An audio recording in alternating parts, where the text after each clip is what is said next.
একটি চোঙের ব্যাসার্ধ ও দৈর্ঘ্য পরিমাপের ত্রুটি যথাক্রমে 2% ও 3% হলে চোঙের আয়তন পরিমাপের ত্রুটি কত হবে? অপশান দেওয়া আছে। আগে নিজেরা পজ করে ট্রাই করি কোনটা হবে। তাহলে চেয়েছে কি চোঙের আয়তনের ত্রুটি। তো চোঙের আয়তনের ফর্মুলা কি? ভি সমান আমরা কে জানি পাই আর স্কোয়ার এইচ, হ্যাঁ কি না? তো এখানে এইচের জায়গায় আমরা এল লিখে দিলাম, দুটো একই জিনিস। পায়ের স্কোয়ার এইচ, যেখানে আমরা এইচকে উচ্চতা বলতাম, এখানে দৈর্ঘ্য, তার জন্য এল লিখলাম। উচ্চতা দৈর্ঘ্য চোঙের ক্ষেত্রে সেম।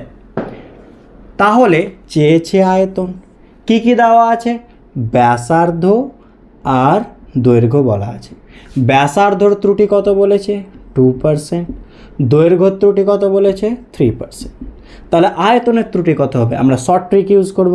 সেটা কি? পাওয়ার ইন্টু পার্সেন্টেজ। আমরা এই ফর্মুলা ইউজ করব। তাহলে এর মানেটা কি?